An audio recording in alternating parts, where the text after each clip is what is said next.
Supreme Court Justice Clarence Thomas was speaking, and he started talking about or sharing his thoughts on progressivism, saying that progressivism is actually a threat to our union, that it's becoming a bit much, that he's a little bit concerned about it, that it is antithetical to our Declaration of Independence and our Constitution.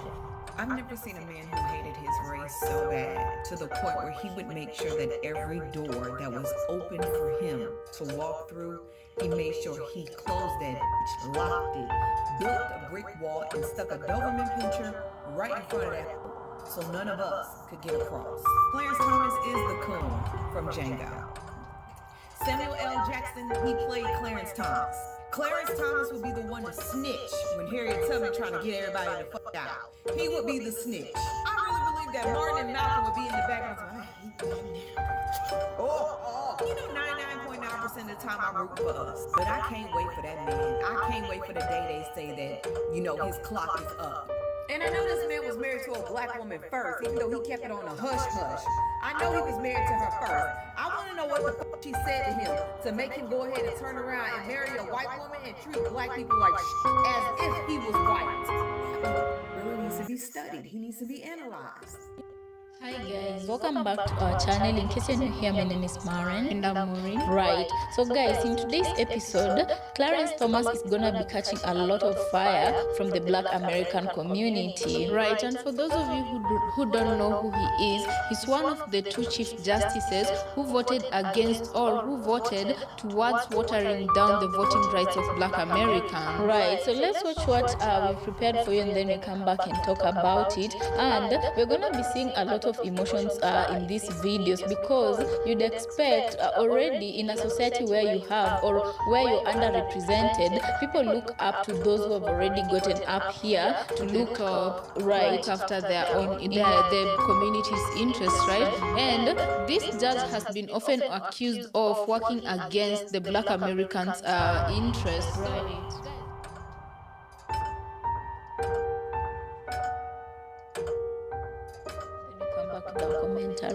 Ever meet a black man that's so anti-black you just feel like it's a setup? That's Clarence Thomas, the longest-serving judge on the Supreme Court, and the one most committed to rolling back the very rights that allowed him to rise. And his wife, that's the kind of white woman that's every black woman's worst nightmare.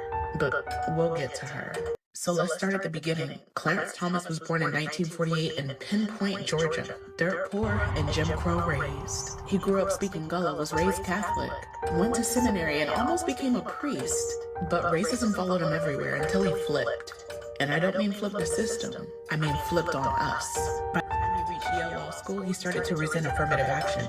Not the racism that made it necessary, but the fact that white folks assumed he didn't belong. Instead of challenging them, he decided to join them. And in the 1980s, he got cozy with the conservatives. Reagan appointed him to the EEOC, the Equal Employment Opportunity Commission. But instead of protecting black workers, this man gutted the very civil rights regulations that he was hired to enforce. Then George H.W. Bush made, sorry, you can't make this shit up. Then George H.W. Bush made him a Supreme Court justice in 1991. They call it replacing Thurgood Marshall, but he's no replacement. He took the seat. And that's when Anita Hill happened. A brilliant black woman came forward under oath and told— Let's say there's, a black kid right now. Would you rather have that black kid have a role model be Kendrick Lamar or Clarence Thomas? Kendrick, obviously.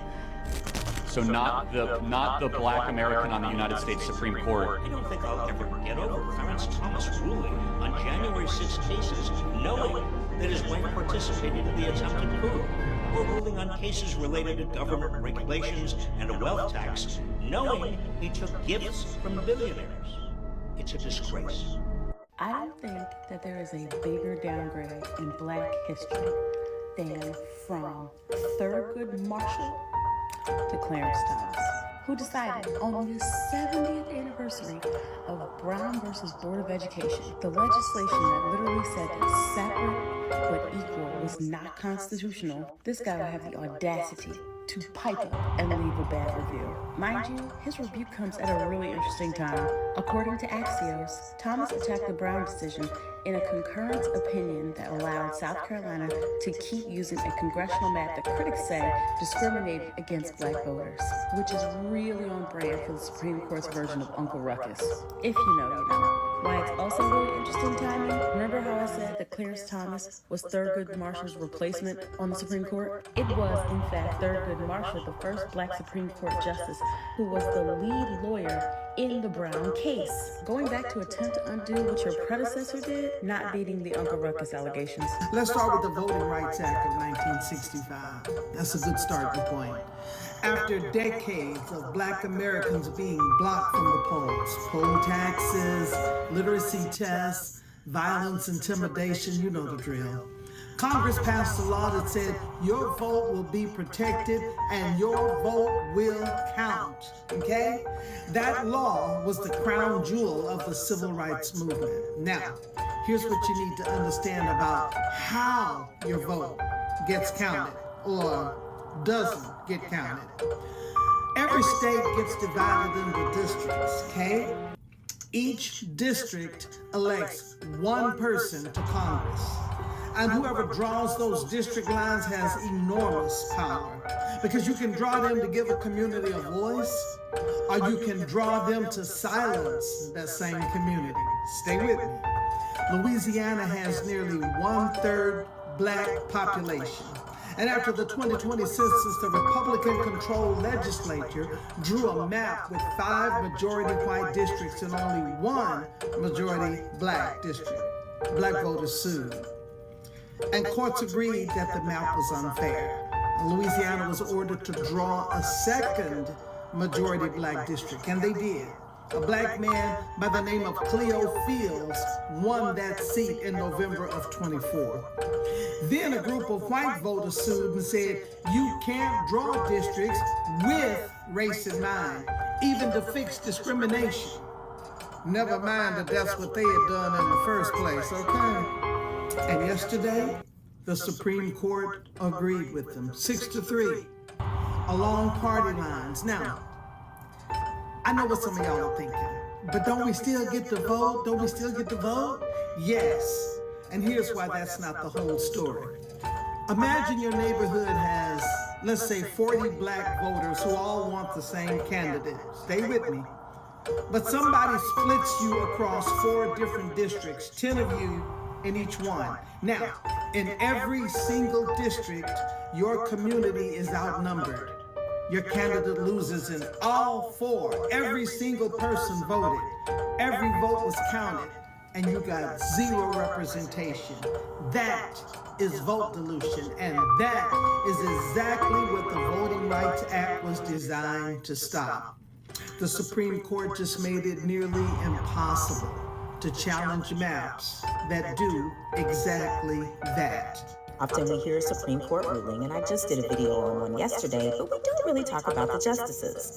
And because I'm a connoisseur of men, I thought we would do a video on the lore of Justice Clarence Thomas. Arguably, one of the most controversial justices, one of the most conservative on the U.S. Supreme Court. Started his life in Pinpoint, Georgia, a small segregated town near Savannah. Went on to be raised by his grandfather. Eventually went to Yale Law School. What you should know is his first wife, his college girlfriend, Kathy Ambush. Yet on these 2 later, Clarence Thomas got married not too long before his Supreme Court confirmation hearings. Before he got confirmed, he was appointed as a federal judge in the D.C. Appeals Court. One that was pretty important. He didn't keep that position for long. In case you didn't know, chair of the Senate Judiciary Committee when Clarence Thomas was being confirmed was then Senator, now former President, Joe Biden. Clarence Thomas confirmation hearings were legendary because dealt with allegations of sexual harassment from law professor and his former co-worker, Anita Hill. Her testimony was very detailed. You should know she was subpoenaed and had to be there, was under oath, to tell the truth. Thomas would make comments of an inappropriate nature, would discuss word that starts with a P and rhymes with corn, or explicit scenario. We've even argued he had a history of sexual harassment. It also came out, and this was a messy detail I did not know, that one of his former girlfriends, before he got on the Supreme Court, was also a former federal prosecutor. She claimed that she had threesome with Clarence Thomas and other female colleagues. It's a visual I did not need. Even though the confirmation hearings were messy, and I do mean messy, and they divided the country, Clarence Thomas denied all of it, calling it a high-tech lynching, framing himself as the victim. It was narrowly confirmed to the Supreme Court, ended up becoming a very conservative justice. And then, interestingly enough, almost 2 decades later after the confirmation hearing, wife Jenny decides that she needs to call Anita Hill on her job and leave a message saying that Anita Hill should apologize to Clarence Thomas. I didn't even believe that when I heard it. She did it. It reignited the conversations from almost 2 decades prior. Not even going to get into her connections, Jenny's that is, January 6th, potential ethical issue, undisclosed gifts, have all been connected with Justice Thomas. For a justice that doesn't talk a lot, the very